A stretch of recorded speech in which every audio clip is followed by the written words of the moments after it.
Hai pecinta sepak bola tanah air. Kali ini Timnas Space akan menyajikan berita pilihan untuk kalian. Di antaranya, kepuasan Sintayong usai kalahkan Brunei Darussalam tanpa pemain andalannya. Aksi sopan Saint Patinama usai pertandingan kontra Brunei Darussalam. Lakukan debut manis, pelatih asal Portugal desak Arhan Fikri bermain abroad. Dan Mario Rivera akui kelebihan Timnas Indonesia. Jadi simak terus berita Timnas PES selengkapnya.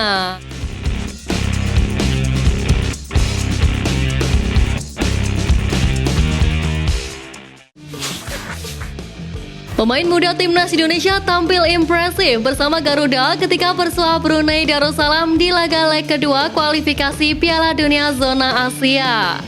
Sebagaimana diketahui, laga yang digelar di Stadion Hasan Al-Bolkiah semalam itu, skuad Garuda kembali berpesta gol ke gawang Brunei Darussalam dengan 6 gol tanpa balas. Hoki Caraka yang menjadi starter itu membuka keran gol Timnas Indonesia pada menit ke-6. Sementara gol keduanya tercipta menjelang turun minum. Pemain 19 tahun itu menganggap 2 gol yang ia cetak merupakan hasil dari kerjasama tim.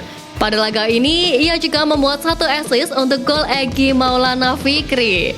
Pemain jebolan Garuda Select itu pun tak lupa mengucapkan terima kasih untuk sang pelatih Sintayong. Dengan penampilan yang impresif itu, Hoki secara tidak langsung membungkam kritikan yang menghujaninya. Besar kemungkinan dirinya akan menjadi andalan Sintayong lagi untuk laga timnas selanjutnya. Laga babak kualifikasi Piala Dunia 2026 ronde pertama zona Asia baru saja digelar, di mana Timnas Indonesia dipastikan lolos ke ronde kedua kualifikasi zona Asia usai menang atas Brunei Darussalam dengan agregat 12-0. Selain Timnas Indonesia, tim dari Asia Tenggara lainnya juga berhasil lolos ke ronde kedua. Mereka adalah Singapura dan Myanmar. Untuk Singapura, mereka berhasil mengandaskan Guam dengan skor agregat 3-1. Sementara untuk Myanmar, mereka berhasil memulangkan Macau dengan agregat 5-1. Sementara itu, 3 wakil ASEAN yang lain harus tersingkir di babak pertama kualifikasi Piala Dunia 2026. Mereka adalah Kamboja, Timur Leste, dan Laos. Laos kalah 1-2 secara agregat dari Nepal. Timor Leste kalah telak 0-7 dari Chinese Taipei. Sementara Kamboja harus kalah 0-1 secara agregat dari Pakistan. Pelatih Brunei Darussalam Mario Rivera buka suara terkait kekuatan yang dimiliki skuad Garuda. Sebagaimana diketahui, skuad berjuluk tim tubuhan itu dibuat Sintayong dan anak asuhnya tak berkutik 2 kali. Mereka digilas skuad Garuda dengan skor 6-0. Dengan hasil tersebut, pelatih asal Spanyol itu tak bisa mengelak bahwa Timnas Indonesia sangat diunggulkan. Sebab memang ada alasan yang jelas dan pasti terkait perbedaan yang mencolok antara sepak bola Indonesia dan Brunei Darussalam. Menurutnya, perbedaan yang mencolok inilah yang membuat kualitas tim nasional mereka berbeda. Rivera mengatakan bahwa kompetisi di Indonesia jauh lebih baik dibandingkan di Brunei Darussalam. Ia menilai kesenjangan besar itu yang membuat Timnas Indonesia lebih unggul. Tak hanya itu, Timnas Indonesia juga diketahui lebih banyak melakukan pertandingan internasional. Rivera menilai Brunei Darussalam hanya menjalani pertandingan internasional 2 kali dalam 1 tahun. Tentu saja ini berbeda dengan Timnas Indonesia yang memperbanyak laga uji coba. Ada fakta unik menghampiri skuad Garuda usai menang atas Brunei Darussalam di laga kualifikasi Piala Dunia Zona Asia. Tentu dengan kemenangan tersebut membuat supporter Timnas Indonesia merasa bahagia. Sebab sebagaimana diketahui, semenjak Timnas Indonesia ditangani oleh Sintayong, skuad Garuda memiliki catatan apik. Nampaknya bukan supporter Timnas saja yang bahagia dengan torehan tersebut. Anak dari Sintayong yakni Shin Jae-won nampak ikut senang dengan kemenangan skuad Garuda atas Brunei Darussalam. Ia bahkan memberikan komentar positif pada unggahan Instagram Timnas Indonesia. Sekarang tunjukkan kepada dunia di putaran kedua kualifikasi Piala Dunia bahwa kami telah menjadi lebih baik dari sebelumnya. tulis Shin Jae-won. Salah satu tim rival timnas Indonesia di negara Asia Tenggara, yakni Vietnam, baru saja ditantang Korea Selatan di laga FIFA Matchday periode Oktober ini. Laga yang digelar di Suwon World Cup Stadium itu membuat perbedaan kualitas kedua tim terlihat jelas. Di laga itu, tim berjuluk Taeguk Warriors menurunkan beberapa pemain bintangnya seperti Son Heung-min hingga Kim Min-jae dan sukses mempermalukan Vietnam dengan skor 6-0. Usai laga, pelatih timnas Korea Selatan Jurgen Klinsmann melontarkan pernyataan yang mengejutkan, di mana pelatih asal Jerman itu menyebut bahwa banyaknya gol yang dicetak timnya tak sesuai dengan penampilan kedua tim di lapangan. Menurutnya, laga melawan Vietnam bukanlah laga yang mudah. Bahkan, Jurgen Klinsmann percaya bahwa bila timnas Korea Selatan kembali bertemu Vietnam, maka skor 6-0 tak akan kembali terulang. Pernyataan di atas tentu patut menjadi alarm bagi timnas Indonesia.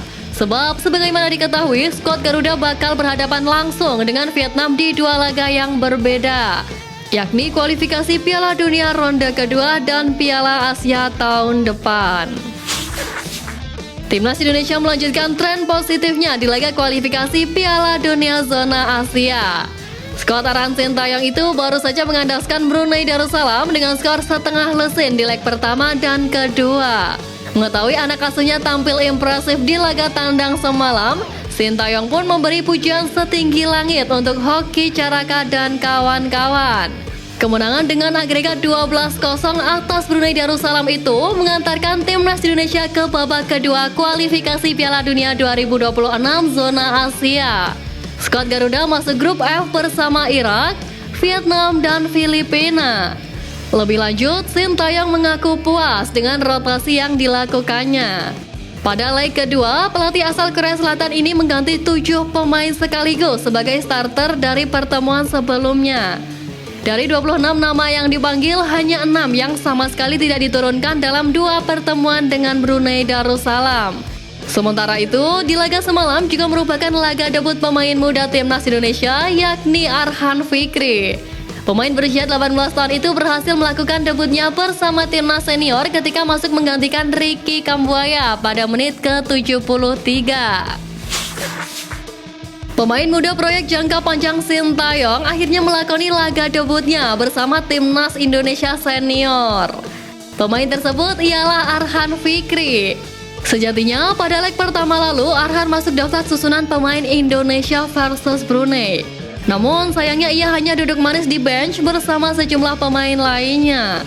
Ex-pemain timnas Indonesia U20 itu berhasil melakukan debutnya ketika ia dimasukkan pelatih pada menit ke-73 untuk menggantikan Ricky Kambuaya. Bermain kurang lebih selama 17 menit, Arhan Fikri tampil cukup apik, di mana ketika dirinya masuk, timnas Indonesia menambah 1 gol di menit 82 melalui aksi dari Ramadan Sananta.